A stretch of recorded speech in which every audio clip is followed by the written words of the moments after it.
প্রশ্নটা ছিল কাল মাঝরাত্রে কি হলো।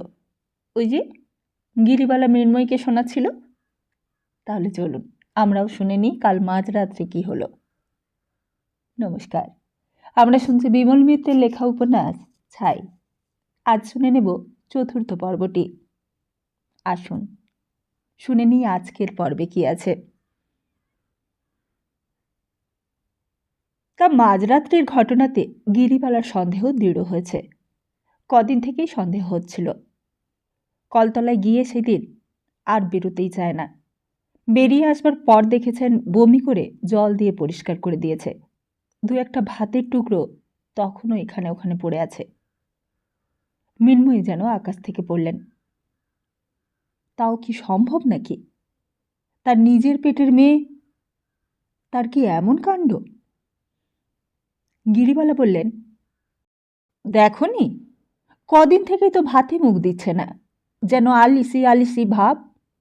সামনে দাঁড়িয়ে মুখ উঁচু করে কথাও বলতে পারে না। মৃন্ময়ীর হাত পা আড়ষ্ট হয়ে গেল। বললেন, কি যে তুমি বলো দিদি, আমাদের রুচি? কার কথা বলছো ঠাকুরজি? ভালো করে শুনেও যেন মৃন্ময়ীর বিশ্বাস করতে ইচ্ছে হলো না। এমন কেলেঙ্কারির কথা যে ভাবাই যায় না। শেষকালে কি এই তার কপালে ছিল? হাতের কাজ ফেলে মৃন্ময়ী উঠলেন, কিন্তু কি যে করবেন তা ভেবেই পেলেন না। তুমি বসো দিদি, এই বলে মৃন্ময়ী রান্নাঘর থেকে বেরিয়ে গেলেন। মৃন্ময়ী সোজা চলে এলেন সুরুচির ঘরে। সুরুচি বালিশে মুখ গুজে তখন শুয়ে আছে। ঘরের জানালাটা পর্যন্ত খোলা হয়নি, মশারিটা পর্যন্ত তোলা হয়নি। মৃন্ময়ী বললেন, কি হলো তোর বল তো রুচি? সুরুচি একবার মুখটা তুলে আবার পাশ ফিরে শুল। মৃন্ময়ী ছাড়লেন না। তিনি ছাড়বার পাত্রীও নন। কাছে গিয়ে হাত ধরলেন আর বললেন, ওঠ, শোন তো, এদিকে ফের। একরকম জোর করেই পাশ ফিরিয়ে দিলেন সুরুচিকে। সুরুচির চেহারা দেখে মৃন্ময়ীর ভয় হলো। সারা রাত সত্যি সত্যি তাহলে ঘুমোয়নি? একদিনে মেয়ের একই চেহারা হয়েছে। চোখ দুটো জবা ফুলের মতো লাল, চোখের নিচে কালো দাগ পড়েছে, তার উপর জল পড়ে পড়ে ভারী দেখাচ্ছে চোখের পাতা, একটু ফুলেও উঠেছে। মৃন্ময়ী দুটো হাত ধরলেন সুরুচির, বললেন, আয়, ওঠ, উঠে মুখে জল দিবি চল। একরকম জোর করেই ধরে তুললেন মেয়েকে। সামনে সোজা হয়ে দাঁড়াতেই মৃন্ময়ী সুরুচির আপাতমস্তক তীক্ষ্ণ নজর দিয়ে দেখলেন। কাপড়টা ভালো করে গায়ে জড়িয়ে নিল সুরুচি। কিন্তু মৃন্ময়ী দৃষ্টির সামনে সুরুচি যেন কুণ্ঠিত হয়ে রইল। চোখ নিচু করলে সুরুচি। সুরুচির মনে হলো মা যেন তার সর্বাঙ্গে প্রখর পর্যবেক্ষণ শুরু করেছে। তার শরীরে যেন আবরণ নেই, সে নিরাবরণ হয়ে মার সামনে দাঁড়িয়ে রয়েছে, আর মা তার সর্বাঙ্গ দেখতে পাচ্ছে। তারপর যেন নিঃসন্দেহ হয়েই মা বললেন, এ কি সর্বনাশ করলি রে মা সুরুচি? আমাদের মুখটা পোড়ালি? স্খলিতম বৃক্ষের মতো সুরুচি এক মুহূর্তে মার বুকের ওপর ঝাঁপিয়ে পড়ল। তার সর্বাঙ্গ থরথর করে কাঁপছে। মার বুকের মধ্যে মুখ লুকিয়ে আকুলি বিকুলি করে কান্নায় ভেঙে পড়ল সে। যেন সত্যকার আশ্রয় মিলেছে এখন, যেন এখানেই একমাত্র প্রকৃত সান্ত্বনা পেতে পারে। মৃন্ময়ীর মাথায় তখন বজ্রাঘাত হয়েছে। বজ্রাঘাতও বুঝি এমন নিদারুণ অসহ্য নয়। কি করবে কিছুই ভেবে পেলেন না। মেয়েকে সান্ত্বনা দেবেন নাকি তার বুকের মধ্যেও যেন সেই পুরাতন অসুখটা মাথা চাড়া দিয়ে উঠেছে। তার তো বুকের অসুখ আছেই, এইবার আবার সেটা শুরু হবে নাকি? কিন্তু সামলে নিলেন তিনি নিজেকে। মেয়েকে আস্তে আস্তে আবার বিছানায় শুইয়ে দিলেন। তারপর পাশে বসে যেন নিজের মনেই বলতে লাগলেন, এমন সর্বনাশ মানুষের হয়? মৃন্ময়ী ভাবতে লাগলেন, সর্বনাশ যে সত্যি কখন কেমন করে কোথায় ঘটে তা কেউ বলতে পারে না। কিন্তু এখন উপায়? এতদিনের এত ভগবানকে ডাকা, এত কালীঘাটে পূজা দেওয়া, এত আয়োজন, এত শিক্ষা, সংযম, ভালোবাসা, মায়া মমতা, সব মিথ্যে হয়ে গেল। গিরিবালা পাশে এসে দাঁড়ালেন। মৃন্ময়ী বললেন, দিদি, এর চেয়ে তো মরণ হলো না কেন আমার যে আত্মঘাতী হতে ইচ্ছে করছে। গিরিবালা যে কি বলবেন তা ভেবে পেলেন না। কেমন করে যে এই সমস্যা থেকে উদ্ধার পাওয়া যাবে তা ভেবেই পেলেন না। আর সান্ত্বনাই বা দেবেন কাকে? বিপদ তো মৃন্ময়ীর আর গিরিবালারই। তাদেরই তো সান্ত্বনা পাবার কথা। রান্না খাওয়া প্রাত্যহিক সংসারের নিয়মিত কাজ আর হাতে যেন বসে না। রুচিরও নেই খাওয়া। দুপুরের ক্লান্ত প্রচ্ছদপটে আজ যেন কালি মাখিয়ে দিয়েছে কে। একটি নিমিষে এই সমস্ত বিস্বাদ হয়ে গেল। মৃন্ময়ীর মাথা ধরে গেল। ভাববার সামর্থ্য নেই মাথায়। পাঁচিলের মাথায় একটা কাক অকারণেই অনেকক্ষণ ধরে চিৎকার করছিল। মৃন্ময়ী তাড়িয়ে দিলেন বিরক্ত হয়ে। চারিদিকে যেন কেবল অপব্যয় আর অমঙ্গলের চিহ্ন। পাশের বাড়ির বেড়ালটা রোজ আসে মাছের লোভে। খাওয়া শেষে মৃন্ময়ী ভাত মেখে দেন তাকে। আজ দূর করে দিলেন। চুলোই যাক সব, সব জাহান্নামে যাক। যেন সব দিকে ভাঙন ধরেছে। এতদিন ধরে সব দিকে নজর রেখে তো এই হলো। গিরিবালা আড়ালে ডেকে মৃন্ময়ীকে বললেন, ওকে বেশি বকো না বউ। বকবার কি আছে, আর বকেই বা কি হবে? গিরিবালা খাওয়ার আগে সুরুচিকে নিজেই তেল মাখিয়ে দিলেন। মাথার চুলগুলোর মধ্যে আঙুল চালিয়ে মাথাটা ভালো করে পরিষ্কার করে দিলেন। স্নানের পর চুল আঁচড়ে দিলেন। সুরুচি যেন আবার আগেকার মতো ছোট্ট মেয়েটি হয়েছে। গিরিবালা ছোটবেলায় সুরুচিকে এমনি করেই পাশে নিয়ে শুতেন। পিসিমা না হলে তার ভাত খাওয়াই হতো না। সুরুচিকে ঘুম পাড়িয়ে দিয়ে গিরিবালা বিছানা ছেড়ে উঠলেন। দুপুর গড়িয়ে বিকেল হলো। এই বাড়িতে আজ যেন শোকের ছায়া ঘনিয়ে এসেছে। যেন এই বাড়ির প্রাত্যহিক প্রাণধারায় আজ বিয়োগ জবনিকা নেমে এসেছে। মৃন্ময়ীর কিছুই আর ভালো লাগে না। সংসারের কাজগুলো নেহাতি যেগুলো না করলে নয় তাই শুধু করা। ঘিওয়ালা ঘি বেচতে এসেছিল, তাকেও ফিরিয়ে দিলেন। বললেন, কাল এসো। সন্ধেবেলা এক ঘটকি আসার কথা ছিল। মৃন্ময়ী বলে দিলেন, পরে আরেক দিন এসো, আজ সময় নেই। এতদিন ঘুণাক্ষরেও জানতে পারা যায়নি এত বড় বিপদের জালপাতা চলছে ভেতরে ভেতরে। বেশি করে রাগ হলো সদানন্দবাবুর ওপর। তারই তো যত দোষ। কোথাকার কাকে বাড়িতে আশ্রয় দিলেন, নাম জানা নেই, ধাম জানা নেই, একেবারে বাড়ির ভেতর আশ্রয় দেওয়া। সংসারের একটি উপকারে আসা তো দূরে থাক, তার জন্যই যত ঝঞ্ঝাট। কখন রাত্রে বাড়ি ফেরে বসে থাকো তার ভাত কোলে করে। ঠিক সময়ে ধোপার বাড়ি থেকে কাপড় এলো কিনা তার হিসেব রাখো। কে করে এই সমস্ত? এখন এই যে বিপদটা হলো, এখন কি করে লোকের কাছে মুখ দেখানো যায়?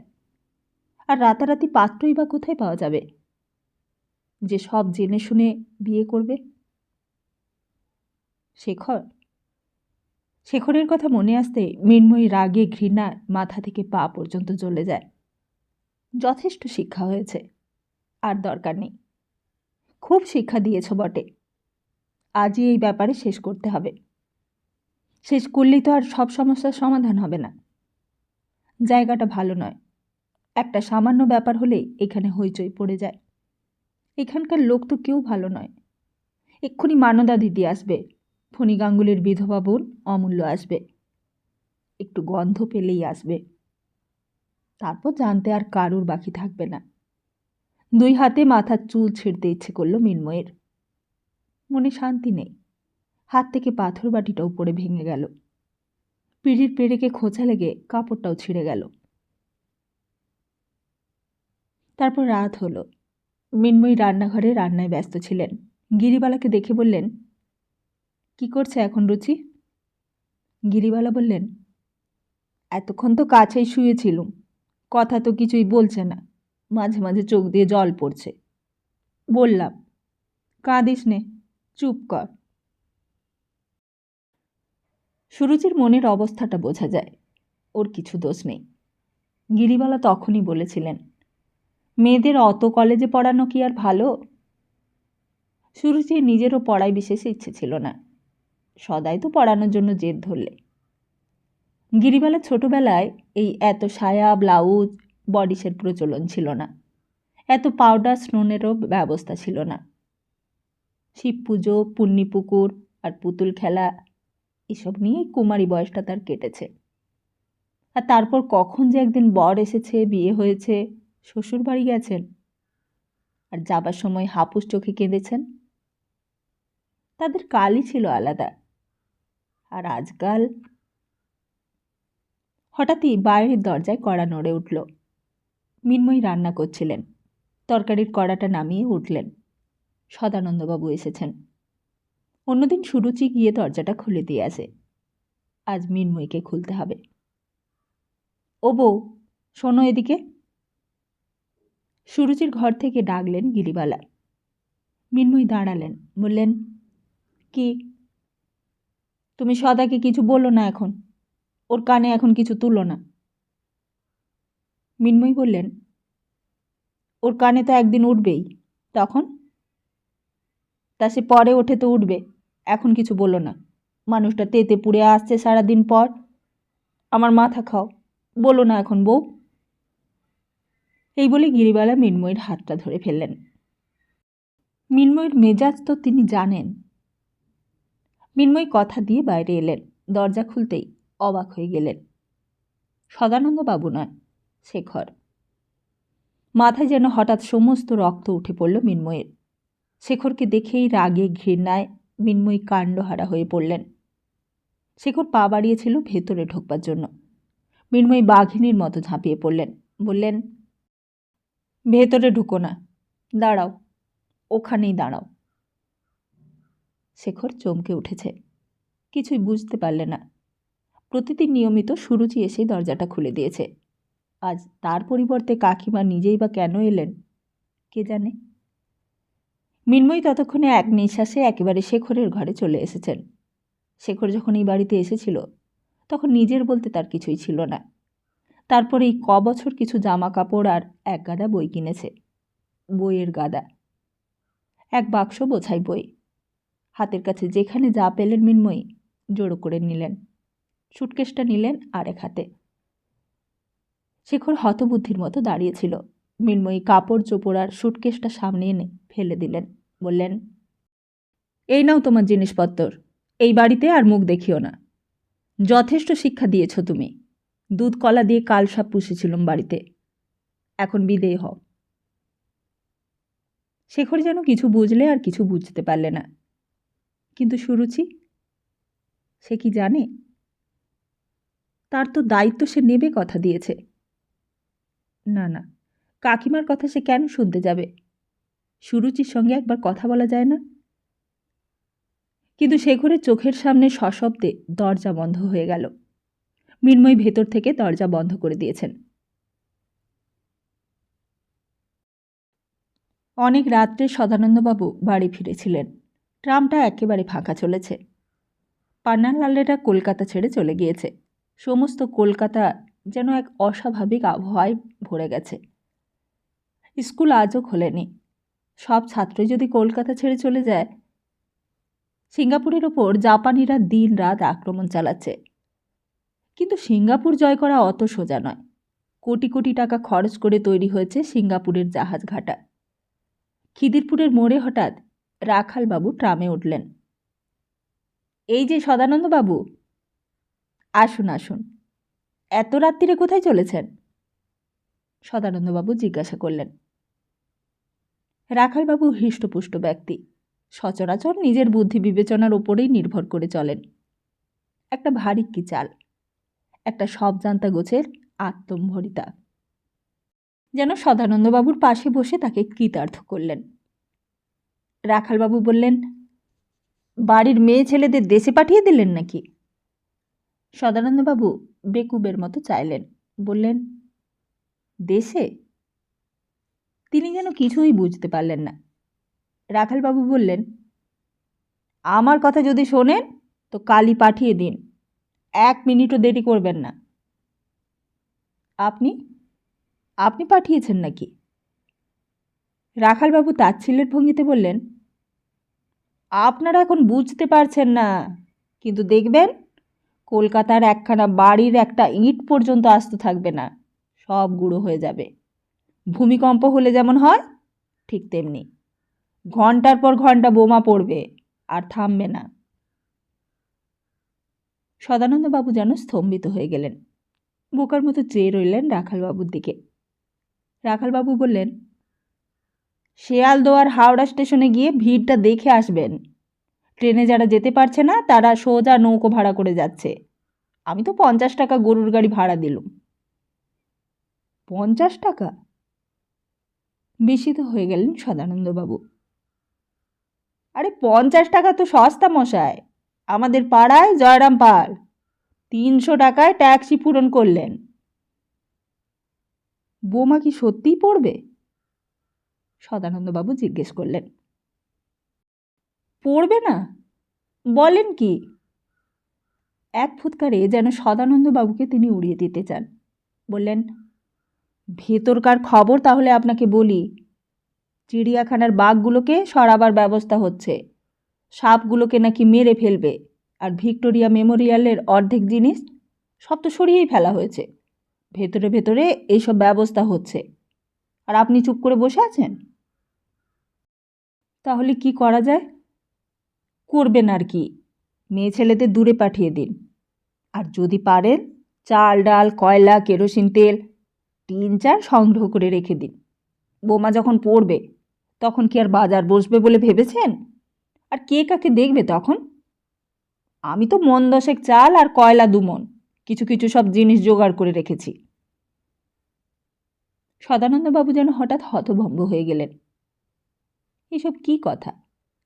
কোথায় পাঠাবেন তিনি সুরুচিদের? সুরুচির পড়াশোনা, ওর বিয়ে, ওর কলেজ, তাই কি সম্ভব? বললেন, তবে যে সেদিন কাগজে পড়ছিলুম সিঙ্গাপুরের পর নাকি অস্ট্রেলিয়াকে আক্রমণ করবে। রাখালবাবু বললেন, ওই আনন্দেই থাকুন। ওইদিকে তাহলে সুভাষ বোস কী করতে গেছে? ভারতবর্ষ হলো সবচেয়ে বড় ঘাঁটি এই বেটাদের।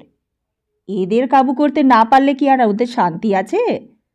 আর তাছাড়া ইটালি থেকে জার্মানি থেকে সব রেডিওতে বাংলা ভাষায় বলছে যে। কি বলছে? জিজ্ঞেস করলেন সদানন্দবাবু। বলছে ব্রিটিশদের এইবার নিস্তার নেই, বোমা ফেলে ইংল্যান্ডকে একেবারে জলের তলায় ডুবিয়ে দেবে। তা ওরা পারে মশাই। ওইদিকে হিটলার রাতারাতি ম্যাজিনো লাইন ভেঙে দিলে, আর এইদিকে রিপালস আর প্রিন্স অফ ওয়েলস অবাক করে দিয়েছে মশাই। আর তারপর যখন হিটলার তার গোপন অস্ত্রগুলো ছাড়বে তখন বাছাদ্বন্দ্বের। কদিন থেকে শুনছিলেন সদানন্দবাবু যে সময়টা খারাপ চলছে, কিন্তু সময় যে সত্যি এত খারাপ সেটা তার মনে হয়নি। কয়েকজন ছাত্র চলে গেছে বড়দিনের ছুটিতে, তারপর তারা আর আসেনি।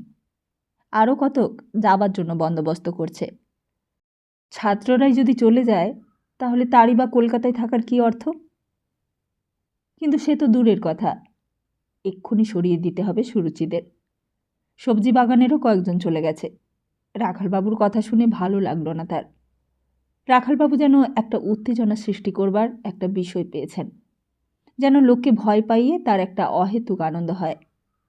ভাবতেও পারা যায় না এই কলকাতা শহর, এই চৌরঙ্গি, কালী মন্দির, মনুমেন্ট সব ধ্বংস হয়ে যাবে। কিছুতেই যেন তার বিশ্বাস হয় না। তাই আবার কখনো হতে পারে নাকি? আর না হবার পক্ষেও তার কোনো যুক্তি নেই। কিন্তু তাই আবার কখনো হয় নাকি? যত সব বাজে ভয় দেখানো। বাইরে যাওয়া তার হতেই পারে না। আর তাকে ছেড়ে সুরুচিরাও বাইরে যেতে চাইবে না। আর তাছাড়া সে তো অনেক অর্থ ব্যয়ের ব্যাপার। রাস্তার ধারে ধারে মাঠের ওপর গর্ত খোঁড়া চলছে। বাড়ির সামনে দরজা জানালার সামনে দেওয়াল গাঁথা হচ্ছে বোমার টুকরো গায়ে লাগবে না বলে। এই সম্বন্ধে শেখরের কি মত জানতে হবে। ও এইসব ভালো বোঝে। কদিন থেকে শেখরের সঙ্গে ভালো করে দেখা হচ্ছে না। বেশি রাত করে বাড়ি ফেরে আজকাল। ট্রাম থেকে নেমে পড়লেন তিনি। গোপালনগরের মোড়ে অন্ধকার জড়ানো, আপড়া খাবড়ো রাস্তা। ব্ল্যাকআউটের রাত ভালো করে দেখা যায় না। খুব শীতও পড়েছে। আলোয়ানটা ভালো করে গায়ে জড়িয়ে নিলে। এই দিকটা, এই বাজারের দিকটা আরও বেশি অন্ধকার। হাটের ভেতর ভিখিরিরা শীতে কাপড় চাপা দিয়ে গোঁ গোঁ করে আওয়াজ করছে। যাত্রার যে ক্লাবটা আছে ওটাও আজ নিস্তব্ধ। একটা পুলিশ নিঃশব্দে টিনের চালের তলায় বসে আছে। টুং টুং করে শব্দ হলো। হঠাৎই চমকে উঠেছেন তিনি, কিন্তু খুব ভাগ্য জোরে সামলে নিয়েছেন। অন্ধকারের মধ্যে কখন যে রিক্সাটা একেবারে ঘাড়ের ওপর এসে পড়েছিল জানতেই পারা যায়নি। আর একটু অসাবধান হলেই চোট লাগত। চেতলা রোড দিয়ে এসে গলির ভেতর ঢুকলেন। আজ যেন সত্যি পাড়াটা বড় ফাঁকা বলে মনে হতে লাগল। বাড়িতে ঢুকে আরও অবাক হয়ে গেলেন সদানন্দবাবু। মিন্ময়ী এসে দরজা খুলে দিলেন। সমস্ত বাড়িটা যেন আজ নিস্তব্ধ, যেন কোথাও সবাই বেড়াতে গেছে, আর কিছুক্ষণ পর আসবে। সুটকেসটা রেখে হাতের বইগুলো নামিয়ে দিলেন।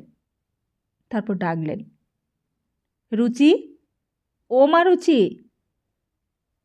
মিন্ময়ী বিরক্ত হলেন, বললেন, চেঁচাচ্ছ কেন? তোমার জ্বালায় কি মানুষ একটু ঘুমোতে পারবে না? রুচির কি হলো? সদানন্দবাবু জিজ্ঞেস করলেন। মিন্ময়ী কোনো উত্তর করলেন না। বললেন, ভাত দিয়েছি, খেয়ে নাও। সদানন্দবাবু খেতে বসলেন। অন্যদিন দরজা খুলে দেওয়া থেকে শুরু করে বই গুছিয়ে রাখা, জামা খুলে নেওয়া, খাওয়ার কাছে তদারক করা সুরুচিই সব করে। সদানন্দবাবুর কেমন যেন আজ ফাঁকা ফাঁকা মনে হতে লাগল। খাওয়ার ফাঁকে ফাঁকে এই দিক সেদিক নজর দিলেন। মিন্ময়ীও যেন কেমন গম্ভীর গম্ভীর। মিন্ময়ীকে আড়ালে ডেকে গিরিবালা বললেন, বউ, তুমি একটু মেয়ের কাছে গিয়ে বসো, আমি বসছি সদার খাওয়ার কাছে। গিরিবালাকে দেখে সদানন্দবাবু আরও অবাক হয়ে গেলেন। দিদি কখনোই খাওয়ার সামনে কাছে আসে না। গিরিবালা সামনে বসলেন, বললেন, চৌধুরীরা আজকে চলে গেল কাশিতে, বুঝলি? বলছে নাকি বোমা পড়বে কলকাতায়। তা হ্যাঁ রে, সবাই যদি চলে যায় তো আমরাই বা এই পাড়ায় থাকবো কি করে একলা? খানিক পরে হঠাৎ যেন খেয়াল হলো সদানন্দবাবুর, বলে উঠলেন, শেখর কোথায়? সে এসেছে? গিরিবালা সংক্ষিপ্ত উত্তর দিলেন, সে চলে গেছে। চলে গেছে? কোথায়? সদানন্দবাবু যেন আকাশ থেকে পড়লেন। তার খাওয়া বন্ধ হয়ে গেল। গিরিবালা বললেন, সে চাকরি ছেড়ে দিয়ে চলে গেছে, আর তাছাড়া বোমার ভয়ে এখন তো সবাই পালাচ্ছে। তা প্রাণের চেয়ে কি চাকরিটাই কি বড় নাকি? সদানন্দবাবু যেন বিশ্বাসই করতে ইচ্ছে হলো না। হঠাৎ চাকরি ছেড়ে দিয়ে দেশে চলে গেল? বলা নেই, কওয়া নেই। একবার সদানন্দবাবুর সঙ্গেও দেখা করে গেলে পারত। কে জানে কি যে ওদের মতিগতি। আর চাকরি ছেড়েই পাশে দিলে কেন? প্রাণের ভয়ে? গৌরদাসের শিষ্য প্রাণের ভয়ে কলকাতা ছেড়ে পালাবে? কিংবা হয়তো সে সত্যি কথা বলেনি, হয়তোবা এখানে এই বাড়িতে তার অসুবিধে হচ্ছিল। সদানন্দবাবু জিজ্ঞেস করলেন, কখন গেল? গিরিবালা বললেন, বিকেলবেলা। কিছু বলে গেছে? আবার জিজ্ঞেস করলেন সদানন্দবাবু। খাওয়া শেষ করে ঘরে গিয়ে বসলেন। ভারতবর্ষে ইউরোপীয় বণিকদের আগমন সম্বন্ধে একটা পরিচ্ছেদ লিখছিলেন তিনি তার নতুন বইতে। জাহাঙ্গীরের রাজ্যলাভের কিছুকাল আগে ইংল্যান্ডে ইস্ট ইন্ডিয়া কোম্পানি নামে বণিক সমিতি গঠিত হয়েছিল। ইংল্যান্ডের রাজা প্রথম জেমস জাহাঙ্গীরের দরবারে এক দূত পাঠিয়েছিলেন। সেই দূতের নাম টমাস র। 1615 খ্রিস্টাব্দের সেই দিনটি। ইংরেজ জাতি ওই দিনটাতে উৎসব করে না কেন? শেখর বলতো জাহাঙ্গীরদের সময় থেকেই মোগলদের পতন শুরু হলো, আর ইংরেজদের শুরু হলো উত্থান। শেখরের কথা মনে পড়তেই সদানন্দবাবু ডাকলেন, কিন্তু তারা ডাকা হলো না। ডাকতে গিয়ে মনে পড়ল শেখর মালপত্র নিয়ে চলে গেছে। এতক্ষণে বোধহয় ট্রেনে চলেছে। কিন্তু কেনই বা চলে গেল? সুরুচি এত সকাল সকাল ঘুমিয়ে পড়ল কেন? আর মিন্ময়ীও যেন কেমন গম্ভীর গম্ভীর। খাওয়ার সামনে দিদি এসে বসেছিলেন, কিন্তু কেন?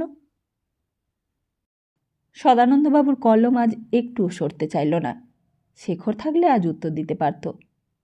1615 থেকে 1942, এতগুলো বছর সবই কি ব্যর্থ?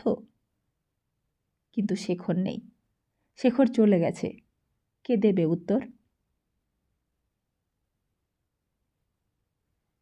বাড়ির দরজাটা সশব্দে বন্ধ হয়ে গেছে অনেকক্ষণ। শেখর তখনও চুপ করে দাঁড়িয়ে।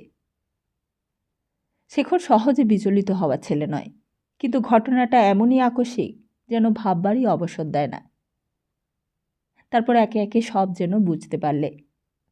রাগ হলো না তার, নিশ্চয়ই কোথাও ভুল হয়েছে কারো। ঝড় যখন ওঠে তখন বিচার করে বিবেচনা করে ওঠে না। বনস্পতি থেকে মহিরুহ, মহিরুহ থেকে তরু, তরু, তৃণ, কেউই বাদ পড়ে না তাতে। আর তাছাড়া তার অনুমানই যদি সত্যি হয় তাহলে সেই নিজে দোষী। দায়িত্বে সমস্ত ভার তো আনন্দের সঙ্গে মাথায় তুলে নেবে কথা দিয়েছিল। বেশি দিনের তো কথা নয়, এই তো গত রাত্রির ঘটনা। মাথা উঁচু করে সত্যকে স্বীকার করবার দুঃসাহস তার আছে। সে কেন পিছিয়ে যাবে চোখ রাঙানি দেখে? শেখরের অধিকার বোধের কথা এখন তো আর ওঠেই না। আগে যদিও বা তার অধিকার এক তিলও না থেকে থাকে, এখন তা পুরো মাত্রায় আছে। পৃথিবীর কোনো কোণে তার যদি আশ্রয় না থাকে, এইখানে, এই বাড়িতে অন্তত সুরুচির জীবনে তার আশ্রয় অবধারিত। মাথা তুলেই সে দাঁড়াবে, নিজের অধিকারই সে এইখানে প্রতিষ্ঠা করবে। কিন্তু হঠাৎ সদানন্দবাবুর কথা মনে পড়তেই কেমন যেন নিরুদ্দয় হয়ে এলো। কে জানে কেমনভাবে গ্রহণ করবেন তিনি। তার পায়ে মাথা ঠেকিয়ে রেখে বলবে, আমায় ক্ষমা করুন, ক্ষমা না পেলে আমি উঠব না। শেখর অনেকক্ষণ দাঁড়িয়ে রইল দরজার সামনে। হঠাৎ যদি অপ্রত্যাশিতভাবে দরজাটা আবার খুলে যায়। প্রথম ঝড়ের আবেগে যে দরজা বন্ধ হয়ে গেছে, পরের প্রতি আবেগ আর বর্ষণ শুরু হবার পর হয়তো সেটা আবার ধীরে ধীরে খুলে যেতে পারে। হয়তো বা সুরুচি নিজেই বেরিয়ে আসবে, কিংবা মৃন্ময়ী হয়তো অনুতপ্ত হয়ে আবার ফিরে আসবেন, কিন্তু কিছুই হলো না। সেই নিবিড় অন্ধকারের বিড়ম্বনায় আর অপমানে শেখর কেবলই দাঁড়িয়ে রইল। তারপর সুটকেসটা আর বিছানার বান্ডিলটা দুই হাতে তুলে নিলে। এক্ষুনি সদানন্দবাবু ফিরবেন। ঠিক এমন অবস্থায় তার সামনে মুখ তুলে দাঁড়ানো তার পক্ষে অসম্ভব। জনবিরল গলি, ব্ল্যাকআউটের রাত। অন্ধকারে আচ্ছন্ন হয়ে শেখর সবজি বাগানের গলিটা পার হয়ে এলো। পরাজয় মানতে শেখর জানে না। গৃহ থেকে তাড়িত হওয়া, সেটাও শেখরের কাছে নতুন নয়। যে বিধাতা মানুষ সৃষ্টি করেছেন, মানুষের বুকে স্নেহ, ভালোবাসা, মায়া মমতা দিয়েছেন, তারই দেওয়া ক্ষুধা তৃষ্ণা সবই সত্যি। তবুও কোথাও যেন একটা ক্ষীণতম কাকুতি বুক বিদীর্ণ করে সমস্ত শিথিল করে দিচ্ছে। এই ঘটনার মধ্যে কোথাও গ্লানি নেই, তবু শেখরের কঠোর চিত্তে যেন ছায়াপাত হচ্ছে অন্তর্দাহের। মানুষের চোখে তো শেখরই দায়ী। সৌভাগ্যক্রমে সেন্ট্রাল রোডের মোড়ে একটা রিক্সা পাওয়া গেল। এই রিক্সা, রিক্সা ডেকে চেপে বসল শেখর। বলল, সিধা চলো। বারদুই টুংটুং শব্দ করে টেনে নিয়ে চলল রিক্সা। হঠাৎই চেতলার বাজারের কাছে এসে একটা হোঁচট খেলে রিক্সাটা। চেতলার হাটের কাছে ধান্য ব্যবসায়ী সমিতির পাশে মতিলালের পান সিগারেটের দোকান আছে, কিন্তু খুব সামলে নিয়েছে রিক্সাওয়ালা। ধাক্কা খেয়ে শেখর চমকে উঠেছে। সামনেই সদানন্দবাবু, আর একটু হলেই সদানন্দবাবুর গায়ে চোট লাগত। অন্ধকার রিকশায় বসে শেখর মুখটা দুই হাতে ঢেকে নিলে। তারপরে নিজের দুর্বলতায় নিজেই লজ্জিত হয়ে উঠল। কিন্তু কেন তার এই অহেতুক লজ্জা? এক্ষুনি বাড়ি ফিরে গিয়ে সদানন্দবাবু তাকে খুঁজবেন। কাকিমা কি উত্তর দেবেন কে জানে। একবার মনে হলো এক্ষুনি ফিরে গিয়ে সদানন্দবাবুর কাছে সমস্তটা খুলে বলে। সদানন্দবাবুকে শেখর ভালো করেই চেনে। অমন ক্ষমা, অমন দয়া একমাত্র গৌরদাস বাবুর কাছেই সে পেয়েছে। কিন্তু মনে মনে শেখর যখন জানে অন্যায় সে করেনি, তখন ক্ষমা চাওয়ারও তো কোনো অর্থ হয় না। কার অন্যায়?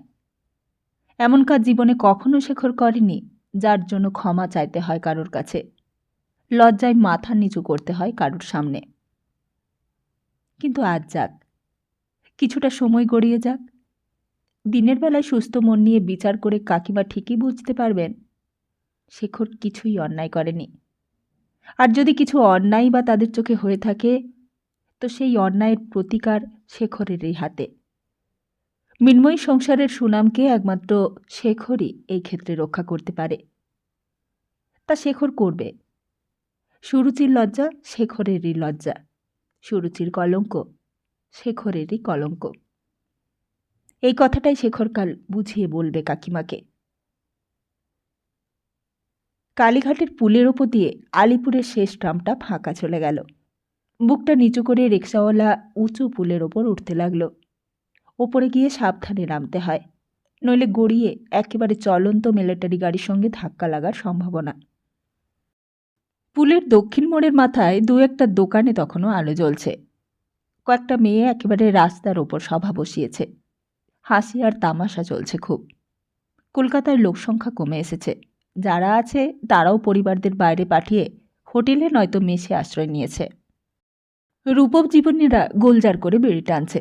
যুদ্ধের বাজারে ওদের যেন খিদে বেড়েছে। দু একটা খাকি পোশাক পরা লোকজন আশেপাশে ঘুরছে। রিকশাওয়ালা ডান দিকে ঘুরছিল। শেখর বললে, সিধা চলো। ট্রাম রাস্তা ধরে সোজা চলতে লাগলো রিকশা। একসময় রিকশাওয়ালা বললে, বাবুজি। কি রে? চলতে চলতে রিকশাওয়ালা জিজ্ঞেস করলে, যুদ্ধের কি খবর বাবুজি? এই যুদ্ধে রিকশাওয়ালারও টনক নড়েছে। সেদিন ট্রামে 5 বছরের একটা ছেলে তার বাবাকে প্রশ্ন করেছিল, হিটলার কে বাবা? হিটলার আর মুসোলিনি, ওদের নাম কখন এক ফাঁকে গ্রামান্তরের ক্ষুদ্র কুঠিরেও পৌঁছে গেছে। চালের দর চড়ল, কাপড়ের দর চড়ল। ওরা জানে তার জন্য হিটলার আর মুসোলিনি নাকি দায়ী। সব কাপড় সব চাল নাকি সেপাইদের জন্য যুদ্ধে পাঠানো হচ্ছে। সারা পৃথিবীকে অন্ধকার করে দিয়েছে এই যুদ্ধ। হঠাৎ আরেকটা কথা মনে পড়ল শেখরের। মহাত্মা গান্ধী সেদিন বলেছেন, তিনি যদি ব্রিটেনের প্রধানমন্ত্রী হতেন, তিনি হিটলারকে ইংল্যান্ডে সাদরে অভ্যর্থনা করতেন। রহস্যজনক এই মহাপ্রাণকে যেন দুর্বোধ্য বলে মনে হয়। সুধীরদা কিন্তু বলে, এটাই তো সুযোগ। যে দেশের লোক 200 বছর ধরে অস্ত্র ধরতে ভুলে গেছে, এই সুযোগে সে আবার অস্ত্র ধরতে শিখবে। সে অস্ত্র প্রয়োগ জাপানের বিরুদ্ধে নয়, জার্মানির বিরুদ্ধে নয়, হিটলারেরও বিরুদ্ধে নয়। সেই অস্ত্রে সে তাড়াবে ব্রিটিশদের। সেদিন ট্রামে যেতে যেতে হঠাৎ দেখেছিল একদল ছেলে চিৎকার করছে, জাপানকে রুখতে হবে, জাপানকে রুখতে হবে। ওরা আরও দুর্বোধ্য। রিকশাওয়ালা আবার প্রশ্ন করলে, আমাদের রাজারা এখন জিতছে না হারছে বাবু? হারছে, শেখর বললে। কে জানে কেন, কিন্তু রিকশাওয়ালা শুনে যেন খুশি হয়েছে বলে মনে হলো। শেখরের ইচ্ছে হলো জিজ্ঞেস করে তাকে, কেন? রাজার পরাজয়ের খবর শুনে তার আনন্দ হবার কারণ কি? শেখরের মনে হয়েছিল হয়তোবা এই কারণে সে খুশি হয়েছে যে যারা রিকশায় চড়ে তারা না খেটেও উপায় করে, আর সে প্রাণপাত পরিশ্রম করে রিকশা টেনেও পেট ভরার মতো উপায় করতে পারে না এই রাজত্বে। কিন্তু শেখরের ধারণাটা সম্পূর্ণ ভুল। কালু কাহারকে খুন করার অপরাধে রিকশাওয়ালার বাপের নাকি ফাঁসি হয়েছে। শেখর বললে, খুন করলে সব রাজত্বেই ফাঁসি হবার নিয়ম। তবে রিকশাওয়ালার কথার যুক্তি আছে। সে বলে, সকলের বেলাতেই তো এক নিয়ম থাকা উচিত বাবুজি। আমাদের গায়ের চৌধুরী বাবুরা রামু দোসাদের বউকে চুরি করে নিয়ে এসে এক রাত্রিরে সাবার করে দিলে, তাদের তো কই কিছু হলো না। আর বংশীলালা ভেজাল ঘি খাইয়ে কত লোককে মারছে, তাকে তো কেউ ফাঁসি দিচ্ছে না। শেখরের বলবার কিছুই নেই। টুংটুং শব্দ করে রিকশা চলতে লাগলো। কবে যে কত লোক তার রিকশায় চড়ে অন্ধকারে অচল শিখি দিয়ে গেছে, তাদের তো কই শাস্তি হচ্ছে না। রিকশাওয়ালা যেন আপন মনেই বলে চলেছে, ভগবান ছিল না বাবুজি, নইলে এই রাজত্ব কবে হাতছাড়া হয়ে যেত। তারপর যেন অপ্রত্যাশিতভাবে রিক্সাওয়ালা বলে উঠল, এবার একদিন পর অবতার এসেছে বাবুজি, হিটলার সেই অবতার। হিটলার মানুষরূপী ভগবান ছাড়া আর কেউ নয়। এইবার এই রাজত্ব যাবে বাবুজি। শেখর চমকে উঠল। বলে কি রিক্সাওয়ালাটা? এরা কবে এত কথা শিখলে? কে শেখালে এদের? যেদিন 1615 সালে ইস্ট ইন্ডিয়া কোম্পানি তৈরি হলো, স্যার টমাস রইল জাহাঙ্গীরের রাজদরবারে, সেদিনকার মানুষ তো এরা নয়। এরা 1942-এর লোক। সেদিন সদানন্দবাবুর সঙ্গে এই কথাই হচ্ছিল। সদানন্দবাবুর কথা মনে পড়তে সুরুচির কথা মনে পড়ল। একটা রাস্তার মোড়ের কাছে আসতেই শেখর নির্দেশ দিলে বাঁয়ে। বাঁ দিক ধরে রিক্সা চলতে লাগল। রাস্তার ধারে সিনেমা ভাঙল। অল্প কয়েকজন বেরোল। আজকাল ভিড় বড্ড কম। সিনেমার দেওয়ালে একটা মেয়ের ছবি, অনেকটা সুরুচির মতো চেহারা। সুরুচিকে যেন ঘন ঘন মনে পড়ছে এখন। প্রথম দিনকার কথা মনে পড়ল। সেই স্কুল ফেরতা মেয়েটি তার দিকে কৌতূহলী দৃষ্টে চেয়েছিল। ঘরে যখন বসেছিল সদানন্দবাবুর প্রতীক্ষায়, ভেতর থেকে 1 কাপ চা করে এনেছিল। আর তারপর সেই আবৃত্তি। লজ্জায় তো প্রথমে কিছুতেই আবৃত্তি করবে না, তারপর ললিত কণ্ঠের আবৃত্তি, ওই ভুবন মনোমোহিনী। 6টা বছরের কালচক্রে কত কি ঘটল। সুরুচির বিয়ের সম্বন্ধ নিজেই ভেঙে দিলে। তারপর কাকিমার অসুখের সময় মাঝরাত্রে হঠাৎ সুরুচির সেই আবেগবিহল আকর্ষণ সমগ্র যৌবনের বর্ণবন্যী ধীরে ধীরে দগ্ধ করল তাকে। তার জ্বালা ছিল না, কিন্তু আলো ছিল, তাপ ছিল। সেদিন সেই রাত্রেই যদি শেখর চলে যেতে পারত সুরুচিকে ছেড়ে, তাহলে আর আজকের এই বিয়োগের জবনিকা টানতে হতো না। কাকিমা সুখী হতো। সুরুচির আগে আর কোনো মেয়ের সঙ্গে পরিচয় ছিল না শেখরের। শেখরের জীবনে হয়তো এর প্রয়োজনও ছিল। আরও একটি মেয়েকে সে চেনে, সে তাদের পার্টির অফিসের তৃপ্তি। তৃপ্তিকে কিন্তু মেয়ে মানুষ বলে কোনোদিনই মনে হয় না শেখরের। অফিস চালায় তৃপ্তি। বছর 4 আগে টিভিতে মরমর হয়ে হাসপাতালে গিয়েছিল। বাঁচল সেখানে গিয়ে, কিন্তু সংসারে আর ফিরল না। সুধীরদা তাকে টেনে এনেছিল অফিসে। 2 বার জেলে গেছে। অদ্ভুত মেয়েটা। নিবিড় যোগ আছে সমস্ত মেম্বারের সঙ্গে। কিন্তু সে যে মেয়ে মানুষ, এ কথা যেন সে ভুলেই গেছে। তৃপ্তি একদিন বলেছিল, সুরুচিকে আমাদের পার্টির মেম্বার করে নাও না কেন শেখরদা? শেখর বলেছিল, সুরুচির সেই ক্ষমতা নেই তৃপ্তি। সুরুচির মতো মেয়েরা শুধু বউ হতে পারে। 2 বছর আগে অন্তত সুরুচি তাই ছিল। কলেজ যেত আসত। বিলাসিতার অনুকরণে সুরুচি যেন সব মেয়ে জাতকে টেক্কা দিতে চায়। কলেজের মেয়ে আর ছেলে মহলে কেমন করে আলোচনার বিষয়বস্তু হবে, তাই ছিল তার লক্ষ্য। শাড়িটাকে কিভাবে পরলে ফিগারটাকে আকর্ষণীয় করে তোলা যায়, বর্ষাকালে কোন রঙের শাড়িটা দর্শক চিত্তে দোলা দেয়, সন্ধেবেলা কোন সেন্টটা মনোহরণ করে, এসব আর্টের চটাতেই তার বেশিটা সময় কাটত। তারপর সেই দিন পর্যন্ত কলেজের অভিনয়ে শকুন্তলার ভূমিকায় মেডেল দিয়েছিল কোন এক বড়লোকের ছেলে। তারপর সিনেমা আর মোটর, অভিনয় আর পিকনিক। তারপর হঠাৎ শেখর একদিন অবাক হয়ে লক্ষ্য করল, সুরুচি যেন আগেকার সুরুচি নয়, যেন সর্বাঙ্গীন পরিবর্তন হয়েছে তার।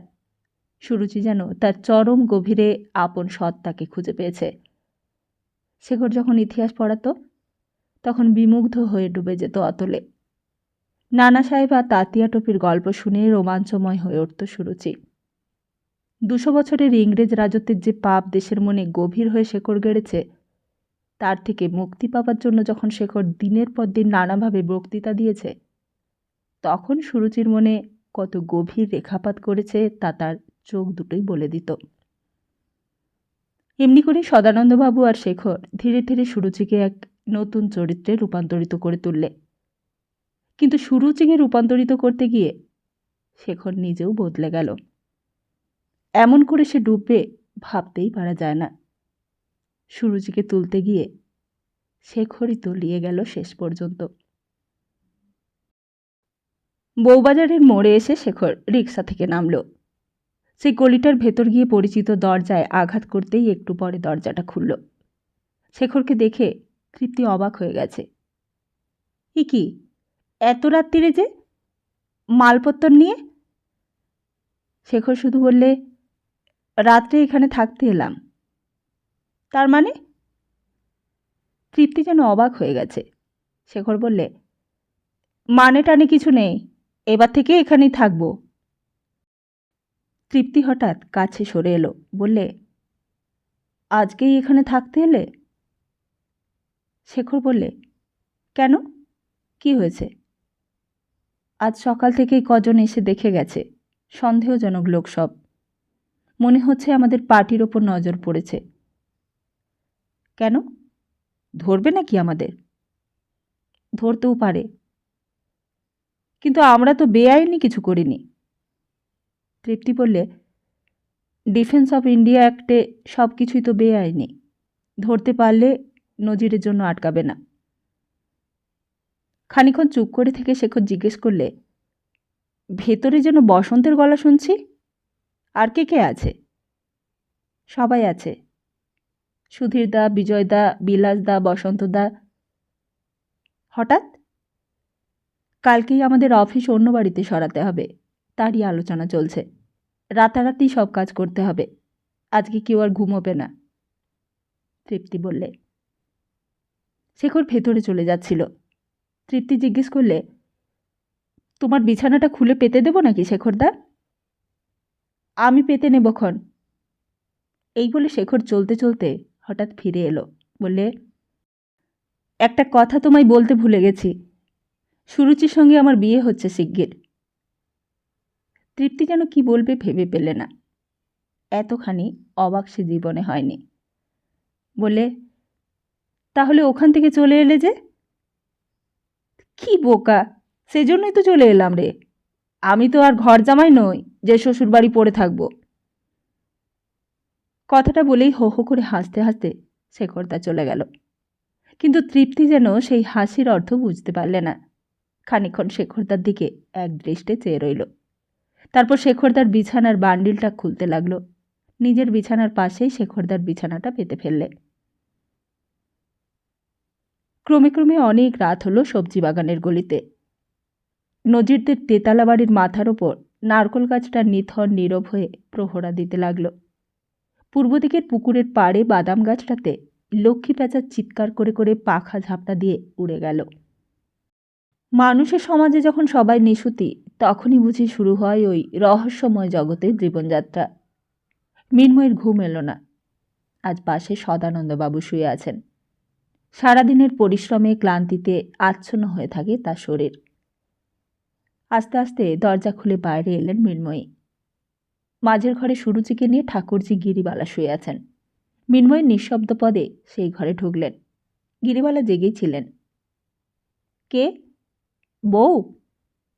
হ্যাঁ ঠাকুরজি, আমি। সুরুচি ঘুমিয়েছে? ঘুমোলো। খানিকক্ষণ কারোর মুখে কোনো কথা নেই। সুরুচি নিঃশব্দে বালিশে মুখ গুজে পড়ে রইল। তার ঘুমই আসছে না। গিরিবালা জিজ্ঞেস করলেন, সদাকে বলনি তো বউ?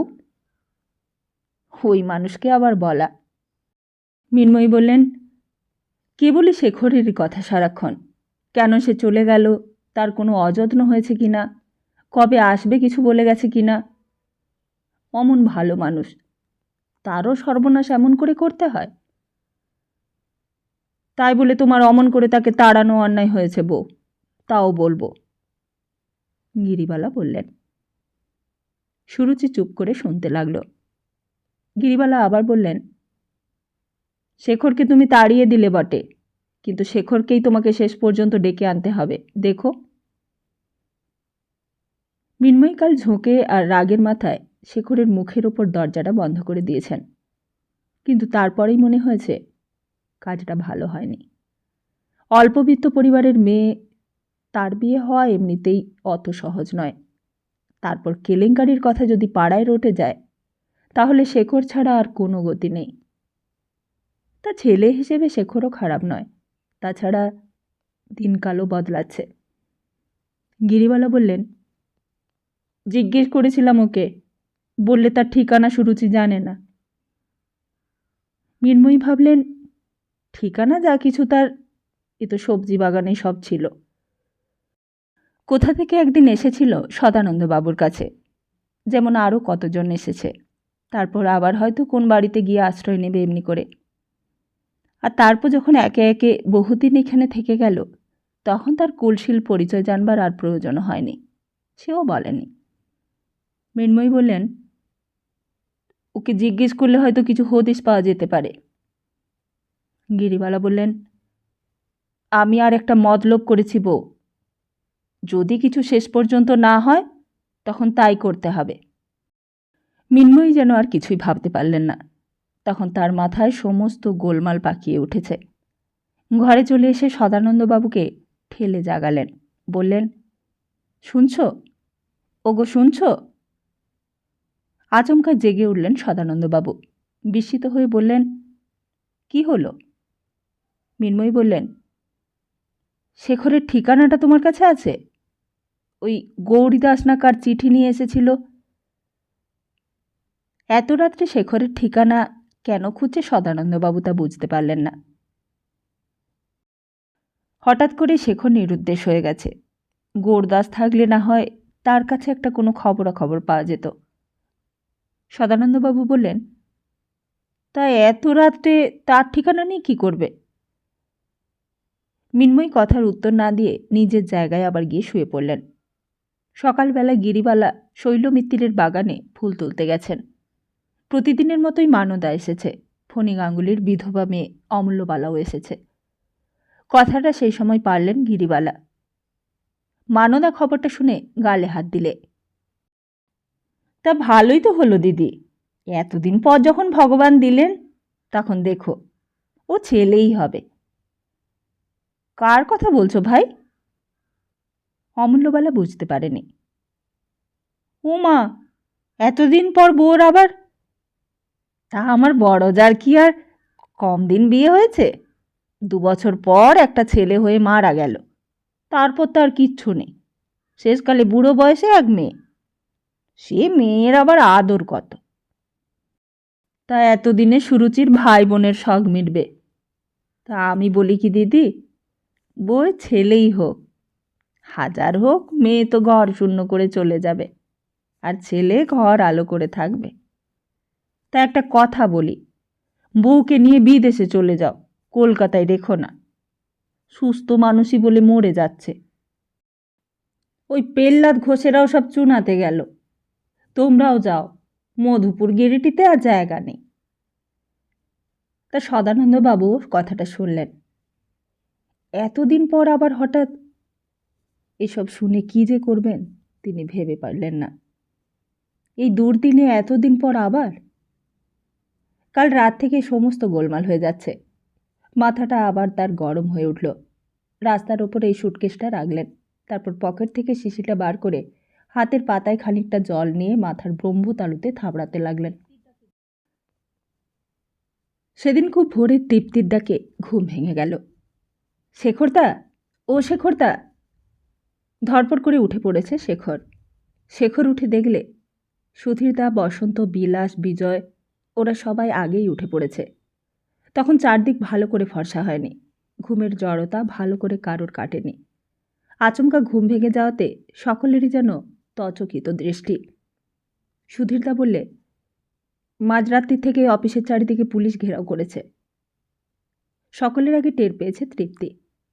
অদ্ভুত মেয়ে তৃপ্তি, সারা রাত ঘুমোয় না নাকি। দরকারি কয়েকটা কাগজপত্র এক ফাঁকে সরিয়ে ফেলেছে বাইরে, কিন্তু বেশি সময় ছিল না হাতে, বড্ড দেরি হয়ে গেছে। তৃপ্তি সুধীর তার নির্দেশ পেয়ে এগিয়ে গিয়ে দরজাটা খুলে দিলে, আর সঙ্গে সঙ্গে 4 জন পুলিশ, দারোগা, সার্জেন্ট ঘরের ভিতর ঢুকল। সুধীর তার সামনে গিয়ে দারোগাবাবু বললেন, ভারত রক্ষা আইনে আপনাদের সকলকে গ্রেপ্তার করবার হুকুম আছে। এই বলে পকেট থেকে এক টুকরো কাগজ বার করে বাড়িয়ে দিলেন। 2-4 জন ছাত্র সবাই চলে গেছে বাইরে। কবে আসবে তারও কোনো নিশ্চয়তা নেই। কি কলকাতা, কি হলো! সকালবেলা উঠেই যাকে পড়াতে যেতেন সদানন্দবাবু, কাল সেও চলে গেল। অবশ্য 15 টাকা মাইনে দিয়ে গেছে। তবুও সদানন্দবাবু সকালবেলাতেই ঘুম ভেঙে গেছে। বহুদিনকার অভ্যেস। কোথায় যাবে? গিরিবালা ঘুম থেকে আজ একটু সকাল সকাল উঠেছেন। বললেন, আমাদের যাওয়ার কিছু ব্যবস্থা করলি নাকি সদা? তা বটে, আর তো দেরি করা চলে না। পাড়া তো একদম ফাঁকা হয়ে এলো। চিতলার বাড়িগুলোও ফাঁকা পড়ে আছে। গিরিবালা বললেন, কাল বাড়িওয়ালা এসেছিল। এই মাসের ভাড়াটা বাকি পড়ে গেছে। তাগাদা করতে এসেছিল বুঝি? গিরিবালা বললেন, তাগাদা আর কোন মুখে করবে? বলছিল বাড়ি আপনারা ছেড়ে দেবেন না, 10 টাকা ভাড়া কমিয়ে দেব। তা বাড়ির কি আর অভাব এখন? 20-25 টাকায় 2তলা 3তলা বাড়ি পাওয়া যাচ্ছে। তা আমি বললুম, সত্যি সত্যি যদি সবাই চলে যায় তাহলে এত বড় বাড়িটারই বা কী দরকার? বাড়ির মালপত্র পান্নালালদের বাড়িতে তুলে রেখে একটা মেসেই গিয়ে উঠবেন সদানন্দবাবু। 10 টাকা ভাড়া কমলে কি আর তার এত বড় বাড়ির এতগুলো টাকা ভাড়া মাসে মাসে গোনা যায়? তেমন যদি অবস্থা হয় কলকাতার, তখন কেই বা থাকবে কলকাতায়? রাখালবাবু তো বলেছেন, একখানা ইট পর্যন্ত আস্ত থাকবে না, সব নাকি গুঁড়ো হয়ে যাবে। তখন কি মাটির তলায় সুড়ঙ্গ কেটে থাকবে নাকি লোকে? কাগজে তো লিখেছে লন্ডনে নাকি সব লোক মাটির তলায় ঘর করেছে। শেষকালে ইঁদুরের মতো হয়তোবা তাই করতে হবে। কবে কি হবে বলা যায় না। দেখতে দেখতে সিঙ্গাপুর গেল। কোটি কোটি টাকা খরচ করে সুরক্ষিত করা সিঙ্গাপুর, তাও যেতে 2 দিন লাগলো না। তারপর বর্মা গেছে। বর্মায় নাকি আর কিছুই বাকি নেই। বাড়ি ঘরদর ছেড়ে হাঁটা পথ দিয়ে লোকজন সব পালিয়ে আসছে। কোথায় আকিয়াবের বন্দর, আরাকানের অরণ্যগিরি পর্বত, এক ফোঁটা জল মেলে না রাস্তায়। সেই পথ দিয়ে সব হেঁটে আসছে। বলিয়ারি যান বটে সব। গিরিবালা বললেন, বউয়ের শরীর যা, তাতে আর এখানে থাকতে ভরসা পায় না সদা। এতদিন পর যদিও বা একটা খুদ কুড়ে যা হোক হবার আশা হচ্ছে। এখন কাশি হোক গয়া হোক, বোমার ভয় থেকে দূরে কোথাও যাওয়াই ভালো। বউয়ের বুক তো ভালো নয় জানিস। আর একটু থেমে গিরিবালা আবার বললেন, টাকা কিছু খরচ হবেই, তাছাড়া আর উপায়ই বা কী বল? সে যেমন করে হোক টাকা জোগাড় করতেই হবে। তাতে যদি গয়নাগাটি বাধা দিতে হয় তাও দিতে হবে। টাকা? তাও তো বটে। সদানন্দবাবুর এতক্ষণ ওই কথাটা মনেই আসেনি। কোথায় যাওয়া হবে, কেমন করে যাওয়া হবে, কি নিয়ে যাওয়া হবে, সব কথাই ভেবেছেন, কিন্তু আসল কথাটাই ভাবেননি তিনি। স্কুলে 3 মাসের মাইনে বাকি পড়ে আছে। সেই বড়দিনের ছুটির পর আর স্কুল খোলেনি। 2 দিন গিয়েছিলেন হেডমাস্টারের বাড়িতে, দেখাই পাওয়া যায় না তার। ছোকরা মানুষ, খিদিরপুর স্কুলের ছাত্র হৃষিকেশ সিংহ। MA BT BL, বিদ্যে আছে, বুদ্ধি আছে, কিন্তু আসল জিনিসটি নেই। তার কথা বড় একটা কেউ শোনে না। সেক্রেটারির কাছে মুখ তুলে কথাই বলতে পারে না। সদানন্দবাবু জিজ্ঞেস করলেন, সুরুচি উঠেছে নাকি? কেমন আছে? গিরিবালা বললেন, শরীরটা তার ভালো নয় সদা, এখানে থাকলে ও বাঁচবে না।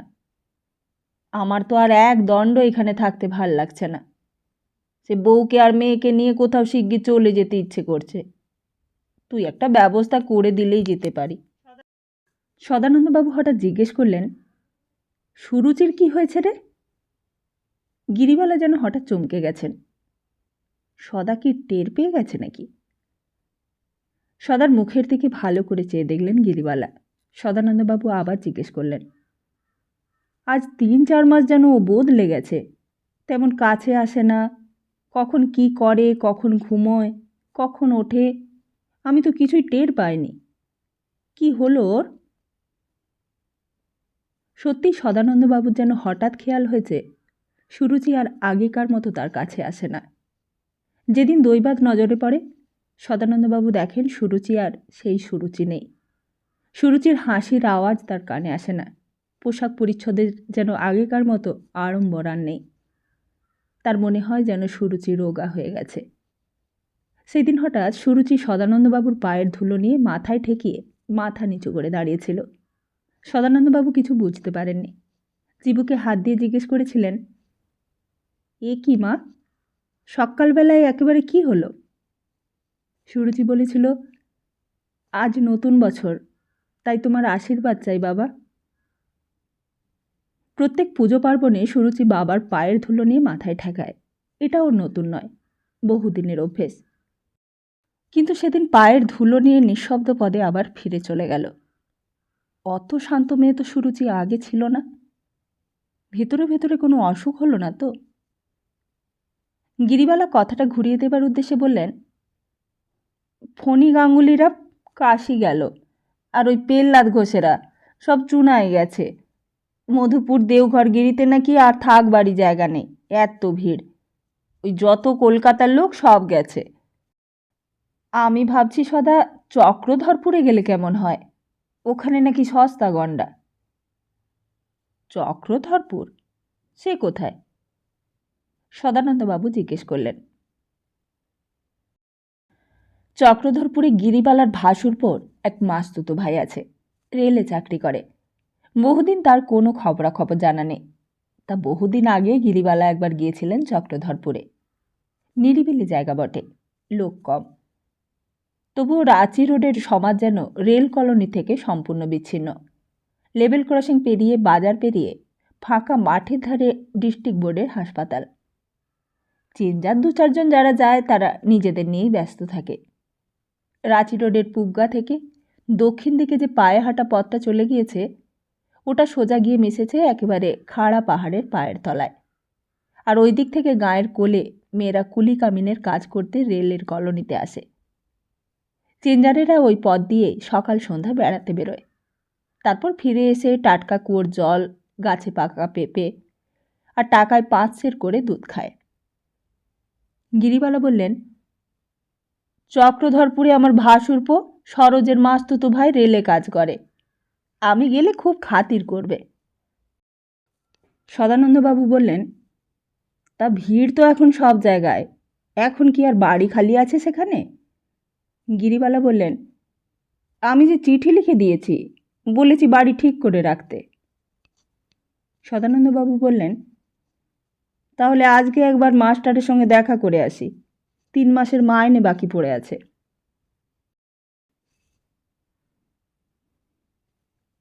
তাহলে আজকের মতো এখানেই শেষ। খুব তাড়াতাড়ি আসছি আগামী পর্বটি নিয়ে। ততদিন ভালো থাকুন, সুস্থ থাকুন আর সবাইকে ভালো রাখুন। আমার গল্প পাঠ যদি আপনাদের পছন্দ হয়, চ্যানেলটিকে সাবস্ক্রাইব করে পাশে থাকুন। ভুল ত্রুটি হলে নিজ গুণে ক্ষমা করবেন। নমস্কার।